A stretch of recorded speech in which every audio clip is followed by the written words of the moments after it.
you let yourself learn. Yeah. And grateful for yourself. Right. And I'll say another souvenir, and I can say it aloud, and I'll say like a souvenir from my ex-husband was like the music. I mean, yeah. You get to take pieces of humor. You get to take their video games. You get to take music, whatever you want, you know? But it doesn't even have to be theirs. It's something that you just felt aligned with. The souvenirs, the things I'm taking. I mean, I played on the Xbox, which I never really did before. And that's how I found my love of the game Overcooked. That's how, I mean, I played the game Diablo. And Borderlands, and I'm not a gamer like that. I don't really do first person unless it's Mario, but I was there. I had an ex get me into World of Warcraft back in the day. Nice. And I was addicted to that stupid game for 10 years. Way longer than him. But I never went back into games. Yeah. I played it. In fact, one of like the last gifts that my mom gave him before she passed away was a brand new laptop so he could play World of Warcraft. No. Yeah. Oh, see, I might play again if I had a nice enough laptop. But that game will make you a snob about laptops, or did me anyway. I mean, I'm a time management gal, so that's why I have an iPad. Trying to sound like Kenyon or whatever his name is, Kenyon. Where he's like, you know what would make my life better? If I had an iPad. You know that TikTok? You know, no. I'm too not cool. Too old. You're cool enough. I get cool enough. Okay, so for your upcoming, because as we know, like the carousel never stops spinning on the ride called life. Like if you were traveling and you were bringing some bags with you, it could be a clutch, carry-on, whatever. Like, what are you hoping for? Well, now that I know what I want. What do you want? I want to travel a lot. Okay. Like, I want to relocate to a different country. Same. And I always wanted to own my own business or be a partner in a business, something to that effect, but I never felt confident enough to do it. Mm-hmm. And I, as of a week ago, got put in a slingshot and sent into that land without my choice. Right. Universe saying, go get it. Yeah. I think I'm surfing that wave okay. Yeah. And new leads just keep coming to me in that aspect. So, you know, maybe this is that true independence that I always acted like I had, but I didn't really have. Right. And now, without the emotional baggage of the friendships that were holding me back, I hate to say it that way, but maybe that's what it was. I'm just realizing it as I say it. Without that baggage, I can finally be like function in those capacities that I've wanted to. Right. You know, I'm not going to worry about like, oh, I'm leaving my friends. Well, not anymore. Right. You know? I mean, they can come visit. The ones that I still have. The ones that you have. I mean, I feel that I want to like live elsewhere. And for me, like personally, I realized nothing's really tethering me here. Right. I don't feel rooted. I have no anchors. And I don't even have a plant anymore. I bought fake plants from my house. I mean, dogs, it's tacky, and I keep, but like, whatever. looking for cities that are like dog friendly, and I found quite a few. So good. It's fine. I mean, I already told you. I'll go with you. Well, listeners, my throat is dry, so we're going to take a quick break. But thank you again, as always, for listening to Baggage Claim. Actually, before I go on a break, I'll do a quick input, right? So please, if you like this podcast, please subscribe, please like it, please share, please rate it. Also, don't forget, if you want to submit your baggage, which we have a few stories to read for story time, feel free to send us a DM. Our TikTok is a Baggage Claim Podcast, and or you can send it to us in an email, a baggageclaimpodcast@gmail.com. But yeah, we will be right back. Hey listeners, welcome back to Baggage Claim. I am your host, Lauren Osborne, and we are here with our guest, Jennifer. Hey guys. And we were just talking over the break, like trying to kind of figure out where we want to pivot and navigate this in terms of baggage. And then we were talking a little bit about our inner child. Our inner child. And one of the things I'm really focused on for me personally is play as an adult. Like, I mean, one of the things to de-stress me, and I thank my friend, I'm going to call her out because she listens. Thank you, Lacey. She would go to like a park or a playground and like swing on the swings, like on a rough day. And I started to go with her and realize, like, wow, this is exhilarating. It's freeing. And it was something that, even though I played like as a kid, right, I played with caution. I think that was always in my mind. Like, I've always kind of been an anxious person. Yeah. But they used to call it like, you're a worry wart. Is that the way you say it? Yeah. And even in talking to my mom, like in like 20, well, actually, when I finally was like, I'm going to see a psychiatrist. So 2016, 2017, maybe even before then, my mom was always like, well, I thought it was worry. I just always thought you worried. I didn't know that was like anxiety. And I was like, hypervigilance. But, you know, tomato, it's not healthy. Right. It's not healthy, but I also think that there were things I learned from her because I realized, like, my mom was an anxious person, like, you know? Yeah.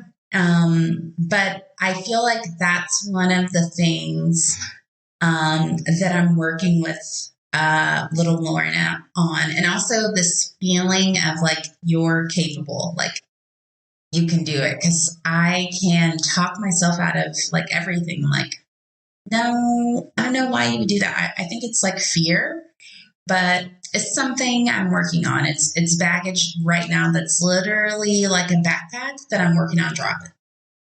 Yeah. Yeah. For you? Well, for me, you know, I guess my recognition that I needed to reconnect with my inner child, like I said, was more about learning how to protect her because she was not protected. Mm-hmm. And you know, most of that really kind of comes down to protecting the emotional version of her. Mm-hmm. I was not allowed to have emotions. Right. Of course, I had huge ones. They were very suppressed. Mm-hmm. But I was, you know, physically disciplined for having emotions. I was emotionally shamed, laughed at even by my parents for having emotions. I was not allowed to be scared. And on top of that, you know, I just really wasn't allowed to be much of a child. Mm-hmm. Sexualized as an infant, having to become basically a mother to my little brother before I was 10 years old. Mm-hmm. And then kind of realizing I needed to be very much my mom's mother at times through her addiction to alcohol. And really just, there was no opportunity for me. I had to start working at 13 because my father wasn't buying me school clothes or even food, really. Mm-hmm. That was the best way that I had to just start taking care of myself. You know, the worry part of it, the anxiety part of it seemed so small now in comparison to the fact that I was not protected in any way. Right. And you can't teach a child how to protect their inner child, right, when they're still being programmed, mm-hmm. you know, by the world, by their home life, by mm-hmm. school. And so you were kind of asking me, are there parts of your inner child or little Jen that you want to, you know, not carry with you? And I said no, because right now I feel like I really need her. The way that I know to guide myself now in these friendships that I've lost, or when I don't feel right about a relationship that's happening, is mm-hmm. would I allow the child version of me to be treated that way? Right. And now is the time that I have the self-awareness to be able to step up and say, I'm going to protect her now. Mm. And that's the kind of expression of self-love that I give to her. So I guess for that, protecting her now, I guess, do you picture yourself getting to a place where you don't feel like you need to protect her anymore? Sure. Sure. I think that's all part of, this perpetual growth that we're in, It's all a bit of a Fibonacci spiral, if you will. And so I was saying it's all a bit of a Fibonacci spiral. Fibonacci. Yeah. Explain that to me. So, like a snail. Okay. It's a mathematical sequence that measures, I guess, spirals, if you will, or draws out a spiral in the numbers. Okay. So in a snail, it's got the tiny little spirals and then go out. Mm-hmm. So in that sense, that's my metaphor there, is it's a Fibonacci spiral, because where it seems like you might be going in circles, you're really growing through time. And you're not going, and you might find yourself kind of meeting a similar point to where you've been before. Mm-hmm. But that's why I think I will eventually get to a point where I'm not having to so consciously think about the inner child in myself. Right. Because she'll be better integrated with me over time. Right. She'll be able to be a kid. Yeah. Yeah. And I'll be able to, find that other type of joy in my life. Maybe where I can play again one day. I never did it as a kid, but my years in skydiving and playing volleyball, I really, really loved, because I got to do that as an adult. Like in my creating music. That's how I met you. Yeah. The DJing stuff was there, but that's kind of when a lot of the dark stuff started to re-enter into my life.